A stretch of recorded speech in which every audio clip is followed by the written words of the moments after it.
그러니까 이게 지금 보시면 이거 민법 전부 정리한 거예요. 40문제 다 정리한 건데 1번 보시면 1번부터 6번까지가 민법 총칙편이거든요.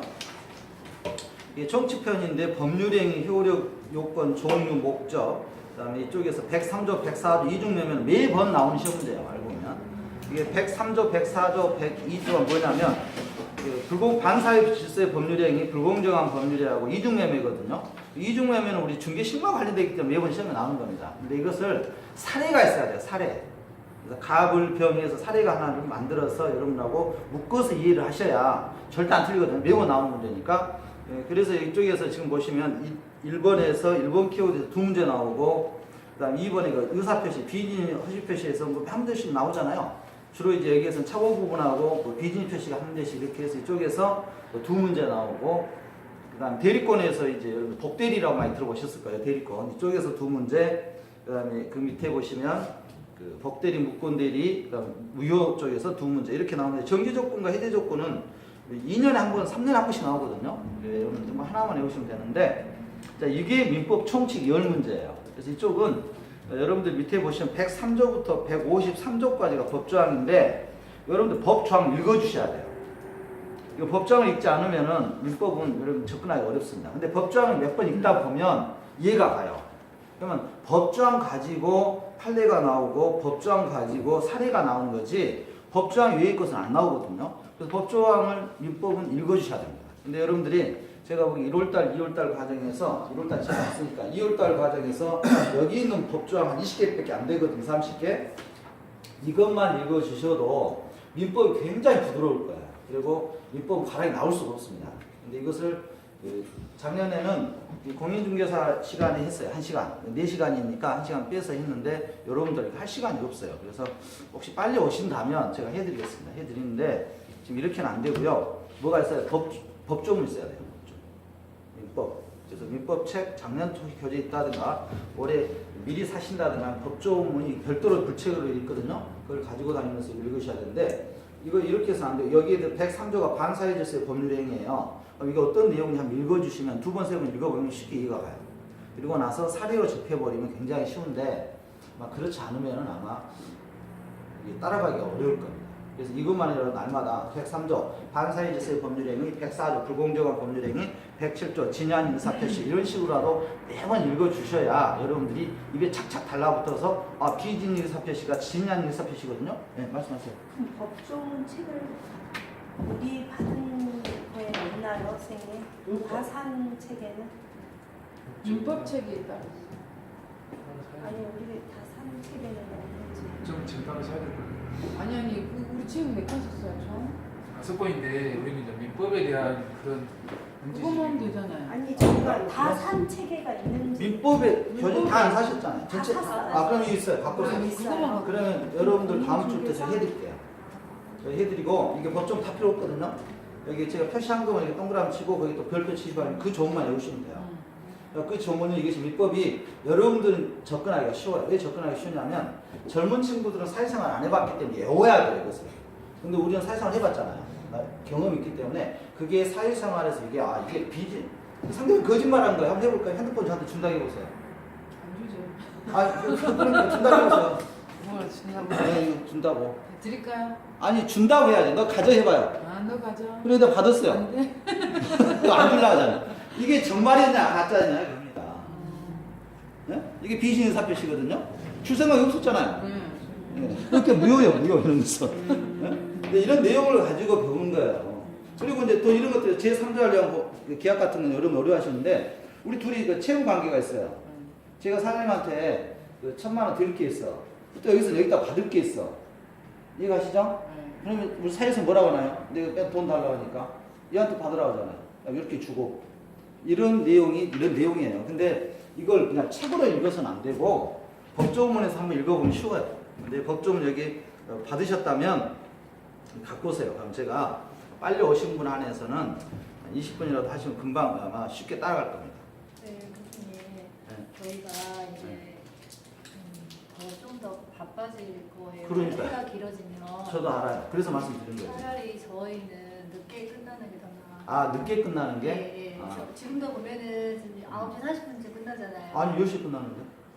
거의 10시. 10시에 끝나요. 10시. 첫날만 그렇게 끝났습니다. 네, 그 이후에 뭐 2, 30분이라도 그게 아, 그러시면 더 늦게 할게요. 네. 10시 반에나 네, 끝낼게요. 네. 아, 저는 여러분들 버스 때문에 집에 가시는 거 불편해요. 아, 그래요? 저만 버스 타고 다니거든요. 그럼 그렇게 하겠습니다. 네. 저는 늦게 하락생. 이게 지금 법조문을 여러분 읽어주셔야 돼요. 이거 갖고 오세요. 갖고 오시면 여기 있는 거 보면 아마 쉽게 따라갈 겁니다. 그 다음에 물권법은 법조문 갖고는 안 돼요. 법조문 갖고 안 되는데 이런 내용 계속해서 출제가 되거든요. 그래서 출제 범위를 적어놓은 거예요. 그래서 법권법 보면 14문제인데 1번부터 12번까지 여기에서 14문제가 나와요. 근데 이건 한두 번 해서는 안 됩니다. 그래서 이것은 수업을 듣고 여러분들 혹시라도 나중에 작업할 기회가 있으면 다시 하고요. 그 다음 계약법은 여러분들 굉장히 쉬워요.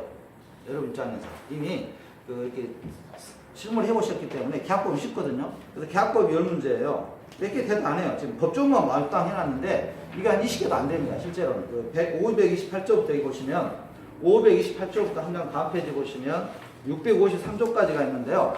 이 법조문 제가 계약법 법조문 하나도 빼지 않고 다 넣었어요. 그냥. 근데 여기서 여러분들 한 절반 이상은 버려야 돼요. 한번 읽어보면 다 아는 내용들이니까. 그래서 실제로 시험에 나올 것은 몇 개 안 돼요. 그래서 계약법하고 여러분들이 방금 하고 있는 민법 총칙, 그래서 20문제거든요, 이게. 이것만이라도 여러분들 법조문을 두세 번만 읽어주신다면 3월 과정부터 들어가는 동 과정이 굉장히 쉽고 민법이 쉬워요. 근데 이걸 안 하시면 민법 자체가 어렵습니다. 무슨 말 하는지도 몰라요. 그래서 법조문은 제가 보기에는 여러분들이 가져오신다면 제가 이 시간에 공인중개사 실무 시간 해드리고요. 그 다음 민사특별법 6문제가 있는데요. 이 6문제는 여러분들이 그 주택임대차보호법이 한 문제, 그 다음 상인법이 한 문제가 나오거든요. 근데 주임법과 상인법은 또 어디에서 겹치냐면 실무에서 겹쳐요. 여러분들이 상인법, 주임법 많이 들어보셨잖아요. 그래서 이쪽은 또 절차법이기 때문에 굳이 안 해도 돼요. 나중에 이것은 한 5월, 6월 달에, 아니 7월 달, 8월 달 해도 이건 늦지 않습니다. 절차법이기 때문에 뭐 한 번만 이해하고 외울 게, 뭐 숫자가 좀 외웠잖아요. 최저 뭐 우선 변제권, 최우선 변제권 뭐 이런 쪽 숫자만 좀 바뀌었으니까 한 번만 정리해 주시면 돼요. 나 집합 건물 같은 경우는 여러분들이 뭐 아파트 거래 하시는 거니까 이해하기가 쉽을 것이고요. 그럼 가등기 이게 좀 어렵죠. 가등기가. 이것은 등기법이니까. 이것은 또 여러분들 공시법과 겹치거든요. 그 다음에 5번에 부동산 실권자 실명제 부실법인데 이거 명의신탁이잖아요. 명의신탁. 이것은 또 어디하고 겹치냐면 공인중개사법하고 또 겹쳐요. 그래서 여러분들이 민사특별법은 지금 할 필요 없어요. 지금 할 필요 없고 제가 보기엔 6월 7월까지 정리하셔도 됩니다. 그러다 보면 여러 다른 파트에서 다른 과정에서 공부했던 것이 연결이 돼서 아마 쉽게 다가오거든요. 그렇다 보면 여러분들 민법 뭐가 문제냐면 민법 총칙하고 계약법이에요. 이 두 개만 하면 20문제만 거의 안 틀거든요. 문제도 사례가 같아요. 나중에 보시면. 근데 물권법은 복잡합니다. 그래서 물권법은 지문도 길고 여러분들이 나중에 실제 범위가 만만치가 않아요. 그래서 물권법은 그 다음에 따라가시고 일단은 기초 이렇게 초반에는 계약법하고 여러분들 총칙만 하시더라도 그런데 이게 본 과정으로 들어가 버리면 이제 제가 만약에 민법을 가르치고 뭐 이렇게 한다고 하면 저는 총칙한 다음 계약법 바로 하겠어요. 그런데 대부분 과정들이 총칙한 다음에 어디로 가냐면 물권법 해버려요. 그러니까 굉장히 어려워져요. 그럼 물권법에서 대부분 시간 다 깎여버리고 계약법은 이제 대충 또 넘어가게 돼 있어요. 그래서 계약법이 또 여러분들은 쉬운데 시간으로는 몇 시간 하지 않고 넘어가 버리니까 이게 또 어렵다 이렇게 느낌이 오는 거예요. 근데 저하고 혹시 이제 다음 주부터 가져오신다면 계약법하고 뭐죠? 민법 총칙의 법 조항만 한 3번, 4번 정도 읽어주신다면 굉장히 쉽게 민법을 극복하실 겁니다. 이게 약간 편법이긴 하지만 어차피 여러분들은 점수 얻는 게 목표 아니겠습니까? 그렇죠? 이런 내용 가지고 계속 하는 건데 굳이 뭐 어렵게 할 필요 없다 보여집니다. 그래서 이거 이따 하니까 제가 가져오시는 법조문 제가 한번 여러분 체크해 주시고요. 이거 한번 우리가 낭낭한 목소리 읽고 나서 그걸 우리 녹음해서 내가 올려놓을 테니까 이거 법조문 전부 아나운서가 읽어놓은 게 있어요. 낭송해 놓은 게 있는데 별 도움이 안 되더라고. 도움이 안 돼. 너무 많아. 그래서 우리가 실제로 필요한 법조문만 가지고 녹음해서 여러분들한테 도움이 되도록 하겠습니다. 그럼 됐죠? 그러면 제가 보기에는 떨어질래야 떨어질 수 없습니다. 시험이. 그렇잖아요. 자, 이거 한 장 펴보겠습니다.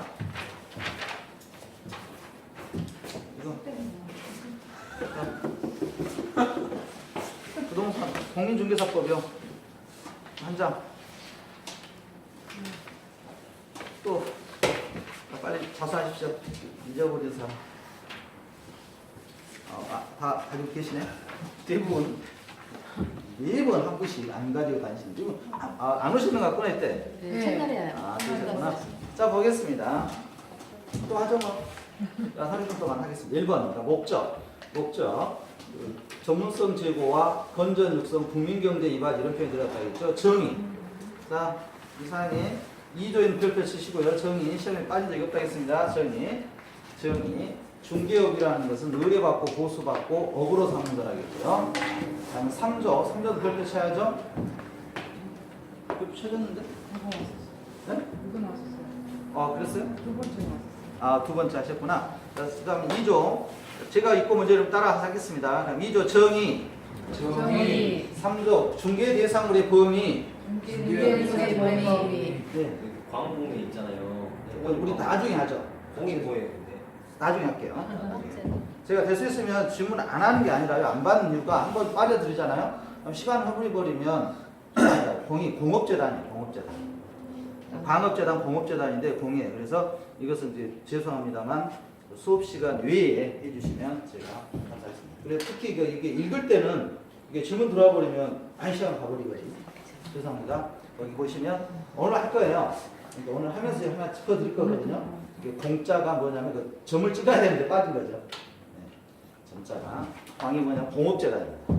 자, 우리가 방금 4조까지 했습니다. 4조 자격시험, 5조 자격증 교부, 6조 시험 결격 사유, 7조 자격증 대여 금지, 8조 유사명칭 사유 금지, 9조 중개사무소의 개설 등록, 10조 등록 결격 사유, 11조 등록증 교부, 12조 이중 등록 금지, 13조 개업중개사 사무소 설치 기준.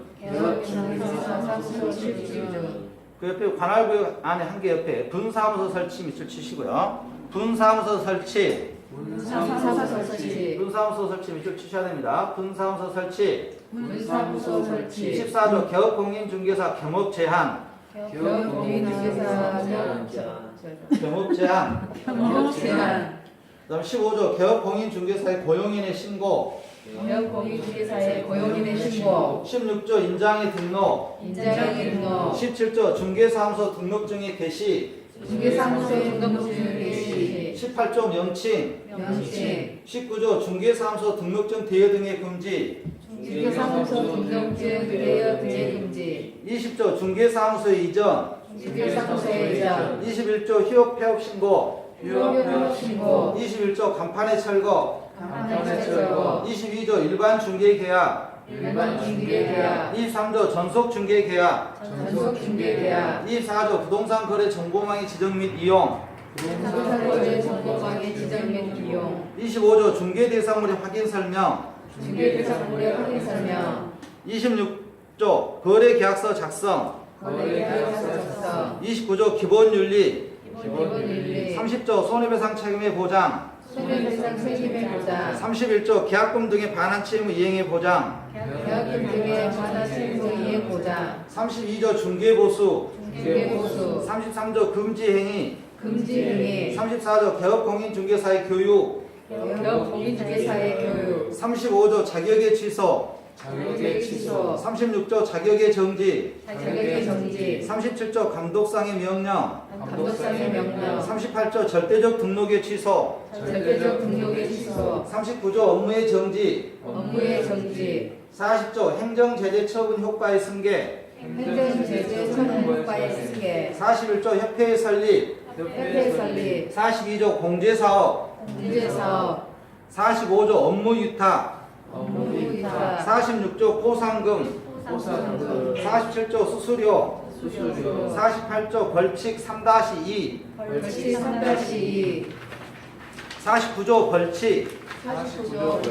50조 양벌 규정. 51조 과태료. 이렇게 해서 여러분들 여기까지가 32문제, 30문제를 하겠습니다. 이거 여러분들이 힘드시지만 하루에 5분 정도 투자하시면 날마다 읽어주시면 되겠고요. 우리 방금 사장님이 말씀하신 것처럼 이게 전부 다 뭘로 되어 있냐면 이렇게 두 문자로 되어 있어요. 앞 문자만 따서 있기 때문에 여러분 좌우 한 번은 이렇게 강의를 들어보셔야 됩니다. 그래서 사장님 말씀하신 것처럼 이건 제가 봐도 점이 찍어져 있으면 쉽게 알았을 텐데 붙어 있기 때문에 광공이라는 표현이 안 들어갔기 때문에 그랬어요. 그래서 이런 것들은 수업 시간에 여러분 체크를 하셨다가 아마 정리해 주시면은 공인중개사법에서는 여러분들 거의 90점 이상 나오실 겁니다. 그건 제가 보장해 드릴게요. 그 대신에 민법이 문제였는데 여러분 시간 할애해 주신다 하니까 공인중개사법 시간 30분 하고 끝나고 나서 바로 하겠습니다. 그 다음에 개론 시간 30분 끝나고 민법을 따라간다면 제가 보기에는 핵심만 하는 거니까 아마 3월 4월 달에 계약법하고 민법 총칙 20문제는 충분히 여러분들이 다 소화시킬 거예요. 그러면 아마 과락이 나올 수가 없죠. 나올 수가 없습니다. 그렇게 하면 뭐 무난하게 합격하시겠습니다. 자, 보죠. 그래서 혹시 그 수업 정규 수업은 아니니까요. 혹시 오해하지 마시고요. 수업 이해하는 거니까 14페이지 보겠습니다. 14쪽에 보시면 자 먼저 자 제 색깔 하나 있어야 된다겠죠? 저하고 할 때 여러분들이 색깔 하나 적으셔야 겠습니다. 빨간색으로 할지 파란색으로 할지 색깔 한 3개 정도는 준비하셔야 될 겁니다. 자, 저하고 할 때 제일 중요하다는 것은 먼저 14조입니다. 14조에서 용어의 정리가 여기 보시면 전문성 개정에서 이 법은 중개사무소의 업무 등에 관한 사항을 정하여 그 전문성을 제고하고 전문성에 밑줄 치시고요. 전문성을 제고하고 여기 했나요? 부동산 중개업을 건전하게 육성하여 국민경제 이반을 목적으로 한다 이렇게 돼 있죠? 한 건 아니고요. 첫날에 한번 훑어봤죠? 자 여기에서 1조는 아무튼 별표 하나 정도만 하시겠습니다. 하나 정도 하시고 이 문제는 여러분들이 틀려고 하셔야 된다 했습니다. 틀릴 거 없을 것 같은데 밑에 하단에 참조 표시 있죠? 참조 표시 4번에 별표 하나 치겠습니다. 4번 그렇죠? 4번에 별표 하나 치시고 법 제정의 목적은 시험 문제 출제일 땐 그 조문 그 자체로 표현되기 때문에 법조문의 표현 방식 그대로 숙지해야 된다. 즉 부동산 중개의 건전한 육성, 공인중개사의 건전한 지도 육성, 건전하고 공정하고 투명한 부동산 중개 질서의 확립, 국민의 재산권 보호 이렇게 나온다고요. 용어 자체가 틀린 게 하나도 없잖아요. 그렇죠? 좋은 말이기 때문에 용어 그대로 이해해 주시기 바랍니다. 이것은 올해 출제되지 않더라도 작년에 안 나왔다겠죠? 그 다음에 15페이지입니다. 용어의 정의입니다. 이 용어의 정의는 별표 치시고요. 시험이 용어에 나옵니다. 단 한 번도 빠진 적이 없습니다. 별표 3개 치셔야 되겠죠? 용어의 정의 보시면 먼저 보시면 중개부터 살펴보겠습니다. 중개라는 용어가 있는데요. 중개입니다. 자, 이 중개라는 용어 보시면 중개 보시면 밑에 15페이지 보겠습니다. 15페이지 중개의 보시면 중개라 함은 법 3조의 규정에 의한 중개 대상물에 대하여 거래 당사자 간의 매매, 교환, 임대차 그 밖의 권리의 득실 변경에 관한 행위를 알선하는 것을 말한다 이렇게 했습니다. 이거 쭉 밑으로 하나 치겠습니다.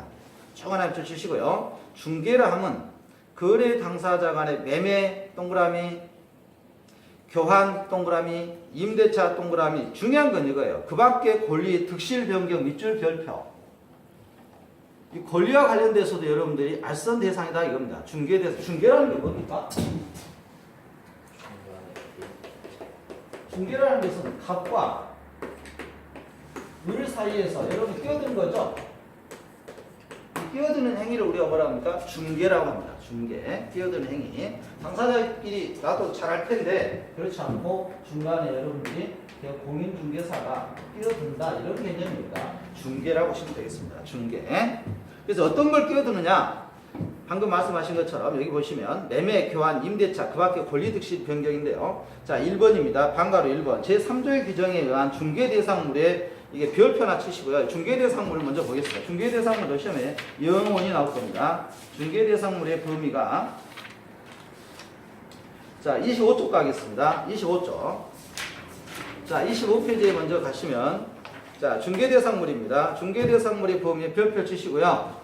별표 치시고요. 어리 시험 문제입니다. 중개대상물 25페이지 하단에 법 3조 중개대상물의 범위라 되어 있죠. 토지에 밑줄 치시고 토의 동그라미 토지의 동그라미 토지에 밑줄 치시고 토의 동그라미 건축물 그 밖의 정착물의 건의 동그라미 건의 정착물에 대해서도 우리 개론 시간에 한번 살펴봤죠. 이거 민법에서 해야 될 거고요.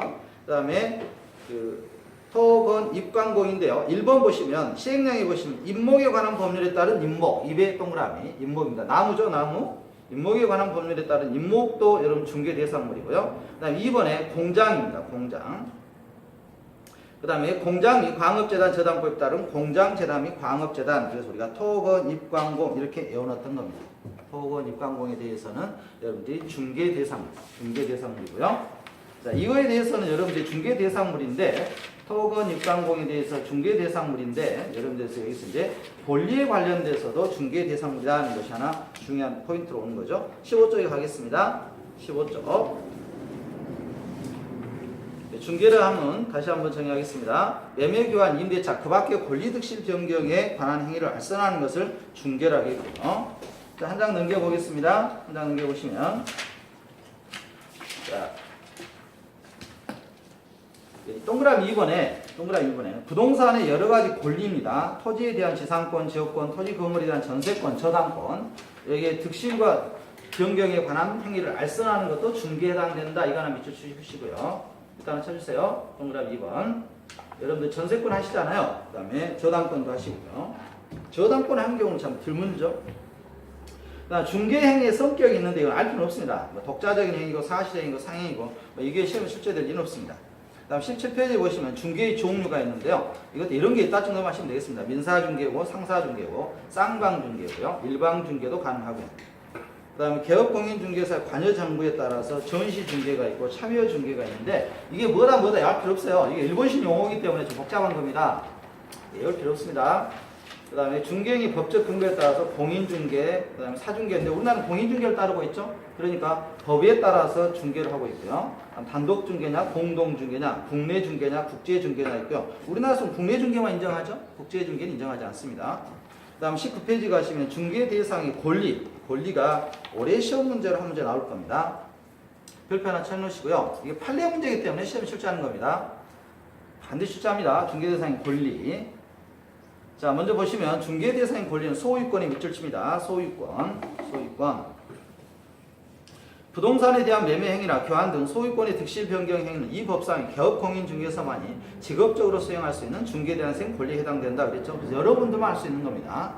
그다음 임차권 밑줄 치시고 임차권. 그다음 영입물권 밑줄 치시고 영입물권. 영입물권은 지지전 세 개가 있죠. 지상권, 지역권, 전세권 우리가 영입물권이라고 하는데 영입물권은 뭐냐면 사용함으로써 이익을 얻을 수 있는 것을 우리가 영입물권이라고 합니다. 그다음 담보물권의 저당권도 있고 밑줄만 쳐주시겠습니다. 담보물권, 저당권.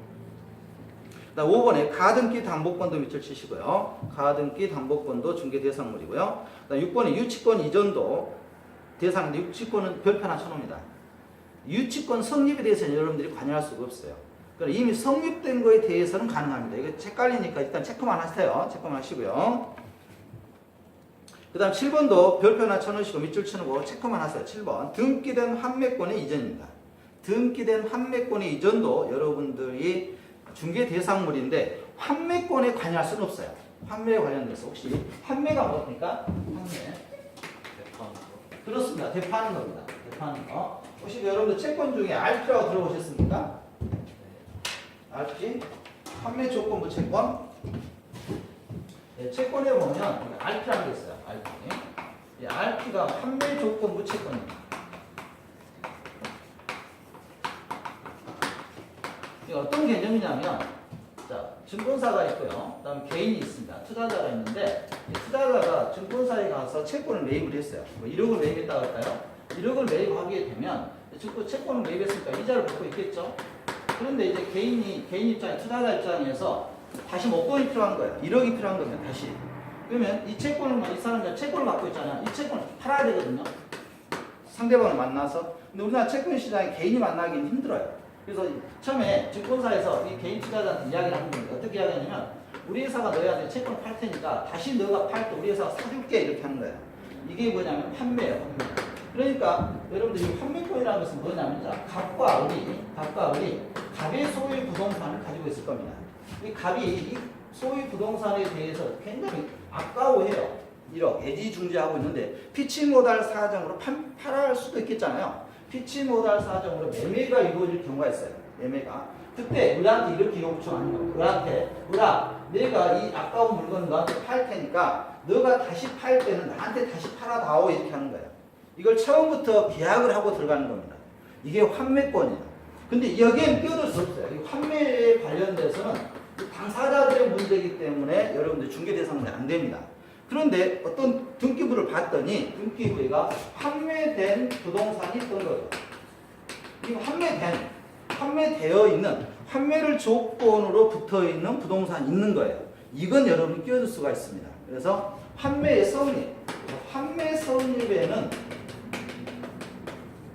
끼어들 수가 없는데 환매된 부동산은 가능하다는 거. 이게 조금 헷갈리긴 한데요. 이게 이런 문제입니다. 다시 7번에 등기된, 그래서 환매가 된 것은 이미 등기되나요? 그래서 등기된 이런 표현 나오죠. 이미 등기부상 알려져 있어요. 환매가 돼 있다고. 환매가 돼 있는 것은 알려져 있는 것은 여러분들이 중개 대상입니다.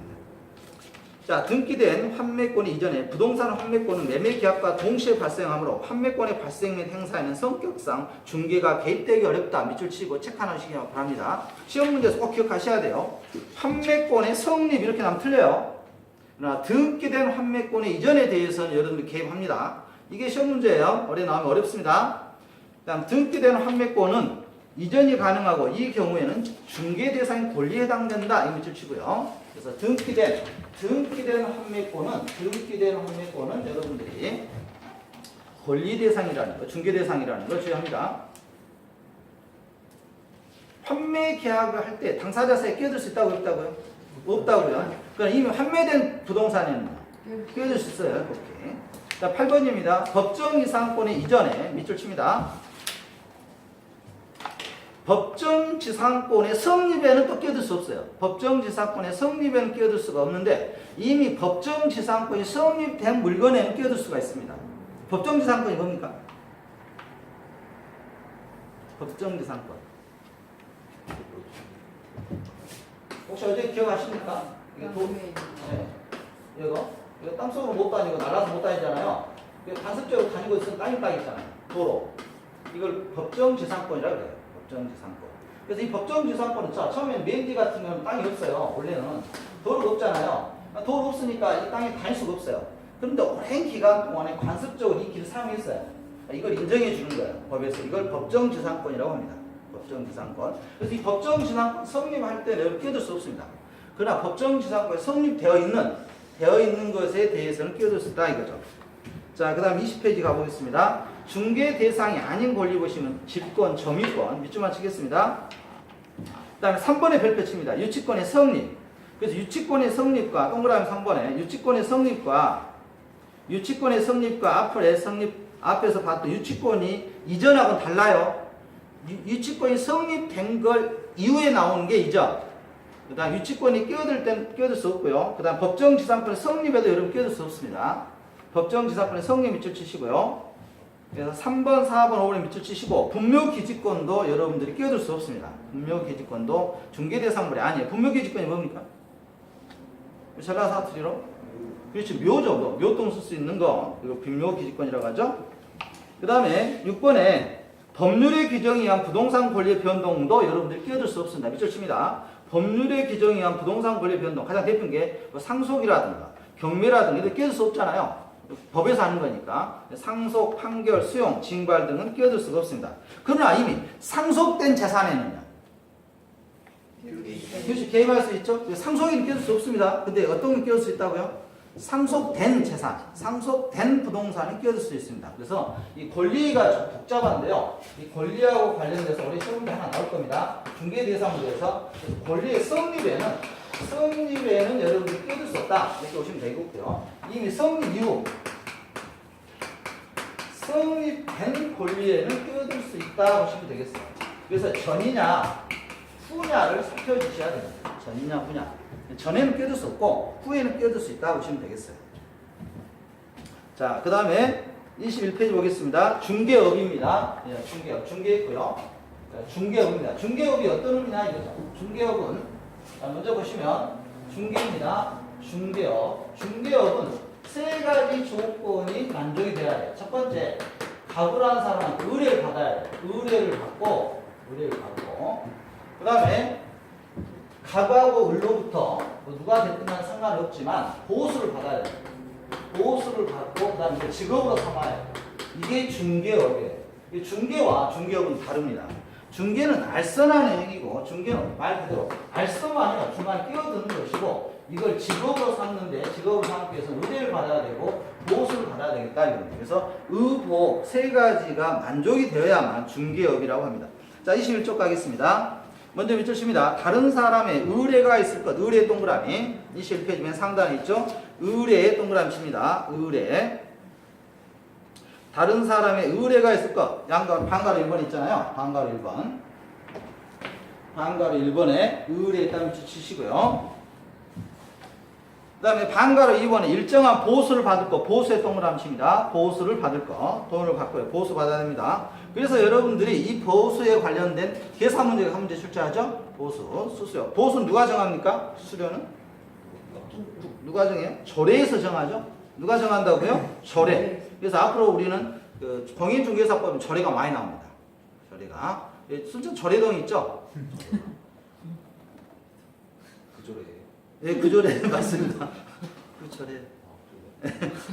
그 조례라 생각하시면 돼요. 대개 이제 그 조례를 갖다 대통령령 무슨 용으로 바꿔놓습니다.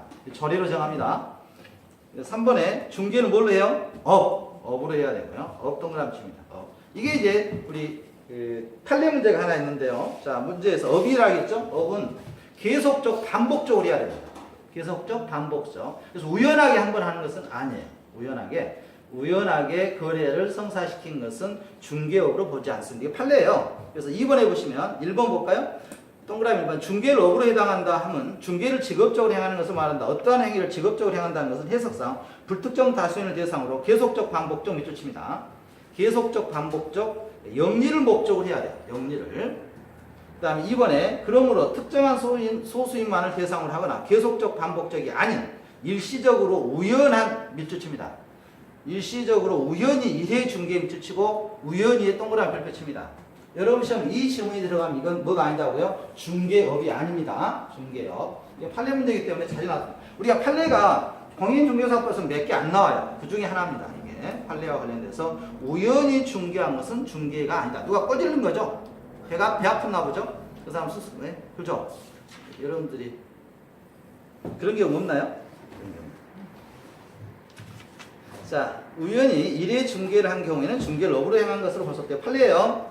그래서 핵심 판례에 보시면 맨 밑에서 동그라미 2번 맨 대줄에 동그라미 쭉 밑줄 치겠습니다. 쭉 밑줄. 우연한 기회에 단 1회 건물 전세 계약의 중개를 하고 수수료를 받은 사실만으로는 알선 중개를 업으로 한 것으로 볼 수 없다는 게 대부분 판례입니다. 여기에서 중요한 것은 우연한 꼭 기억하시고요. 우연한 기회에 혹시 누가 여러분들 꽂으시면 난 우연히 했다 그러시면 돼요. 우연히. 그래서 난 우연히 노래도 좋아한다 그래요. 노래 모르시나요? 우연히. 불러드려요 또? 자, 22쪽 가보겠습니다. 중개업에 해당 여부가 있습니다. 그래서 동그라미 3번에 또 밑줄만 치겠습니다. 동그라미 3번에 밑줄 치고요. 우연한에 동그라미 치시고 우연한 기회에 단 1회 중개행위를 한 것은 중개업에 해당되지 않는다 밑줄 치고요. 근데 상식적으로 우리가 사무소 차려놓고 우연하게 한 번 할 수도 있겠나요? 거기 사업할. 차. 거기 사업할. 거기 그 자리만 되면 안 되거든요. 거기 건물 주인분 없어. 제가 택 자, 구별의 실계에서요. 자, 이거 지금 만약에 여러분들이 중개업을 여러분들이 계속적 반복적으로 자격증 없이 하면 무등록자가 됩니다. 무등록자가 되게 되면 구별의 실계에서 보면 동그라미 2번에 무등록으로 중개업에 해당하는 경우를 한 경우는 무등록으로 중개업을 하는 자 해당이 돼요. 3년 이하의 징역 또는 2천만 원 이하의 벌금에 해당됩니다. 그래서 3년 이하의 징역 또는 2천만 원 이하의 벌금 밑줄 칩니다. 아마 중개사법에서는 가장 세요. 3년 이하의 징역 또는 2천만 원 이하의 벌금. 뭐 이 정도 각오하시면 뭐든지 하셔도 되고요. 이보다 더 센 건 없습니다. 그래서 이걸 외우셔야 돼요. 그래서 여러분들이 이거 펴봅니다. 여기에 보시면 48조 보겠습니다. 48조에 보시면 이게 단편적으로 외우시면 안 외워집니다. 이게 48조에 벌칙이라고 돼 있죠. 헷갈리시죠? 막 뭐가 뭔지 모르지. 틀린 거 아니에요. 이건 아니야. 이거 아니에요? 이것도 아니야. 공인중개사. 내가 보기에는 이것도 아니야. 내가 보니까 이거 없다 하지 말고. 자, 48조에 보시면 자, 한번 따라서 합니다. 무부금상미. 이거 시험 100% 나옵니다. 여기에서 무가 뭐겠어 이제 아시겠죠? 무등록자. 그렇습니다. 무등록자예요. 무가 뭐라고요? 무등록자. 무등록자. 적으실 필요 없어요. 제가 여러분 적다 보면 끝도 없습니다. 나중에 하다 보면 자연스럽게 외워지니까요. 무자가 뭐라고요? 무등록자. 무자가 뭐라고요? 무등록자. 무등록자입니다. 만약에 무등록 행위를 하고 등록하지 않은 상태에서 공인중개사 업무를 하게 되면 3-2에 3년 이하 징역과 2천만 원 이하의 벌금에 해당됩니다. 적으시려면 적으세요. 못 적겠더니 근지러우신가 적으세요. 나중에 보시면 안 적길 잘했다 생각하실 겁니다. 다시 드릴게요. 다 드릴 테니까 적기 바라면 적어보세요. 공부하는 거니까요. 적어보세요. 무등록자고요. 자, 그 다음에 개업공인중개사 보시겠습니다. 지금 우리가 용어의 정리하고 있는데 중개를 해봤고요. 중개업을 해봤고요. 그다음 이 개업공인중개사가 아마 작년에 처음으로 들어와서 시험에 나왔는데요. 앞으로 내년에 또 나올 수도 있습니다. 개업공인중개사. 그래서 이 용어의 정리는 시험 몇 번해요. 이 중개업과 관련 문제. 이것하고 그다음에 개업공인중개사라는 개념과 소속공인중개사라는 개념이 있습니다. 그 다음에 중개보조인이라는 개념이 있어요. 이 세 사람을 구분하는 문제가 한 문제씩 출제가 됩니다. 한 문제. 자, 소속공인중개사, 중개보조인, 그 다음에 개업공인중개사의 차이점이 뭐냐면 첫 번째 자격증에서 찾아볼 수 있어요. 여러분이 시험을 치고 있는 이 자격증의 유무, 가지고 있는 사람과 가지고 있지 않는 사람으로 나눠볼 수가 있습니다. 자, 개업공인중개사는 근데 여기 개업공인중개사 하기 전에 먼저 하나 빠졌는데요. 죄송합니다. 일단 하나 적을게요. 공인중개사라는 게 있어요. 공인중개사. 자, 공인중개사는 어떤 사람을 의미할까요? 공인중개사. 그래서 자격증을 취득한 사람. 자, 다시 한번 공인중개사가 누구라고요? 자격증을 취득한 사람, 우리가 공인중개사라고 그래요. 그럼 이 자격증을 취득하고 나서 그 다음 행보가 중요해요. 그 다음에 뭘 할 거냐 이겁니다. 자, 네? 개업해야 됩니까? 좋습니다. 개업하게 되면 이 개업공인중개사는 방금 말씀드린 것처럼 뭐가 있어야 되겠어요? 자격증이 있어야 돼요. 자격증. 그러니까 개업하면 뭐가 오나요? 여기 없네. 밖에 우리 있죠. 아직도. 개업하니까 뭐가 왔어요?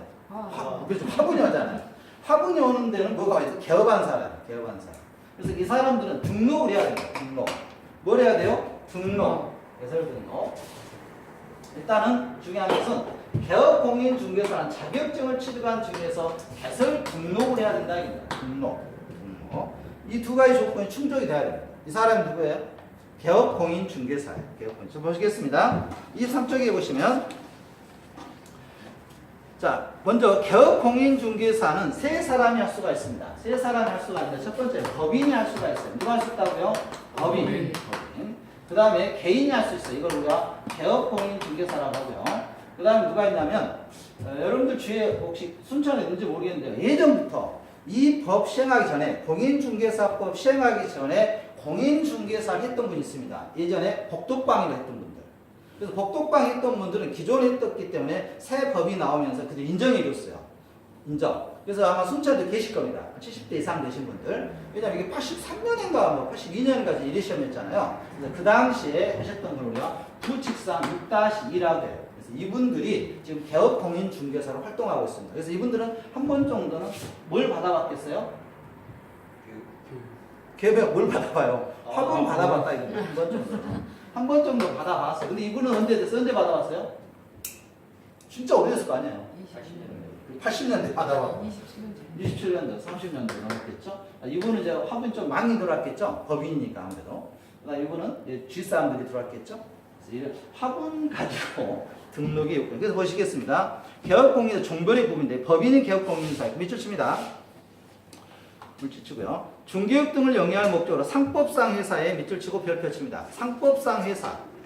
상법상 회사. 이게 쉬워 보이는데요. 시험장에서 맨날 틀려요. 여러분들. 제가 방금 뭐라 했습니까? 상법상 뭐라 했어요? 회사. 상법상 뭐라 했어요? 회사. 그 밑에다가 상법상 주식회사라고 쓰고 X표 칩니다. 회사를 뭐라고 나온다고 시험에서는? 주식회사. 주식회사 나온다고요. 주식회사라고 나와요. 100% 틀려요. 오케이. 그렇게 하시면 되겠습니다. 상법상 회사가 왔습니다. 상법에서 규정하고 있는 회사는 여러 가지가 있어요. 합자회사, 한명회사, 유한회사 뭐 여러 가지가 있거든요. 주식회사뿐만 아니라. 자, 그 다음에 2번에 반발 2번이 공인중개사인 개업공인중개사입니다. 자, 밑줄 쭉 치겠습니다. 공인중개사 자격을 취득한 자가 끊고 일단 먼저 뭘 취득해야 돼요? 자격증. 자격증. 그래서 자격증을 취득하고 그다음 뭘 해야 된다고요? 공인중개사법상의 중개업 등록을 해야 돼. 등록의 동그라미 밑줄 별표. 두 가지가 있어야 됩니다.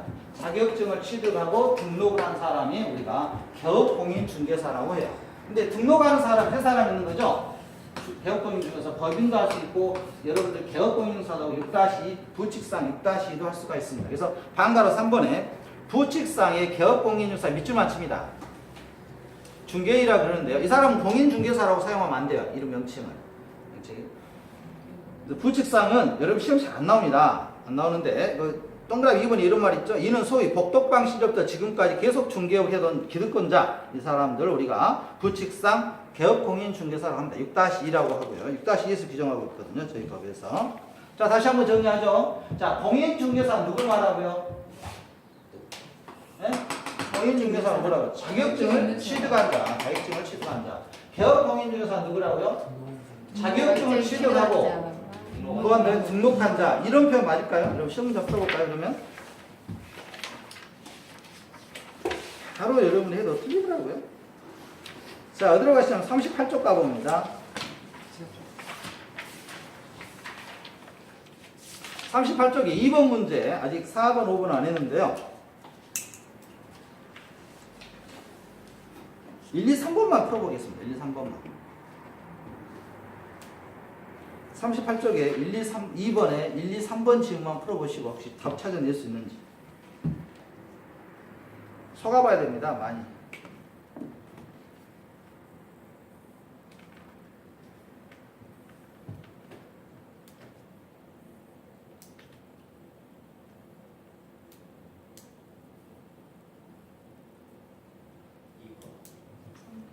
그렇죠. 3번이죠. 3번. 왜 2번이 틀렸습니까? 자격증 뭐라고? 자격증 취득이란 말이었잖아요. 자격증 취득한 말이 없습니까? 말이 없긴 하네요.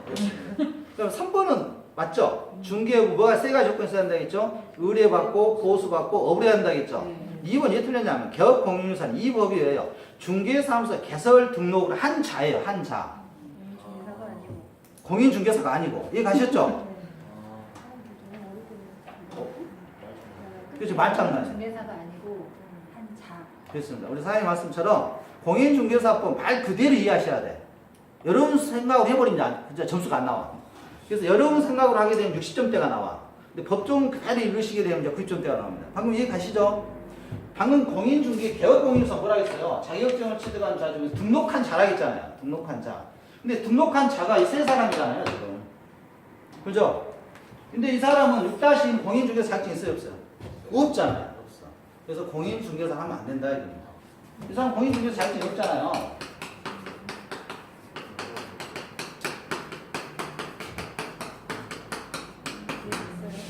자, 이해 가십니까? 기출문제인데 한번 풀어보시면 안 틀리는데 네? 아저씨, 복덕방 아저씨. 중개사 없어요, 자격증. 이분들은.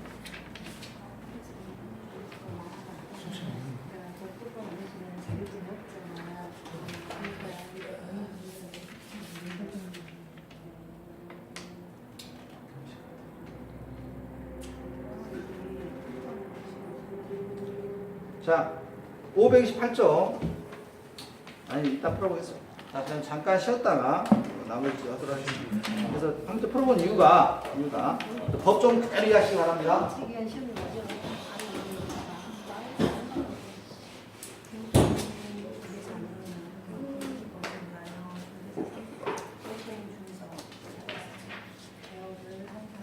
자격증을 가지고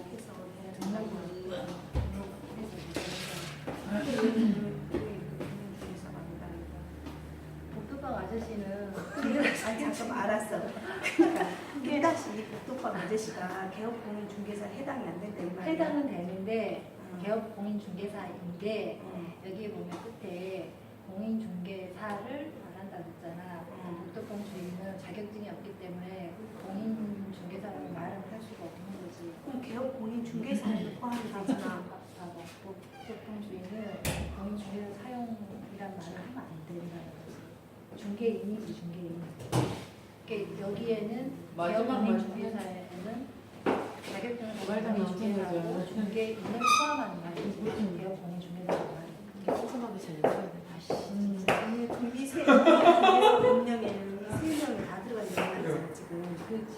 둘이 엄청 친해요. 등록을 하는 사람은 둘이 엄청 친하다고. 데려왔잖아 실장님. 응? 실장님이 데려왔잖아. 그러니까 뭐라고? 둘이 엄청 친하다니. 우리 지긋지긋 할게. 오래됐다면서. 15년 우리 15년인가? 16년? 오래됐네요. 사회 만났고 그러면 우리는 스스로 안 써봐. 어떻게 만났어요? 같은 아파트? 사는거는 남편보다 더 많이 살았을 거예요. 아, 처음에는 같은 아파트. 아, 알기는 아파트로 아니고 교회로 알았구나. 알기 교회 다녀요? 교회로 알아서 보니까 같은 아파트. 교회 다니세요? 아,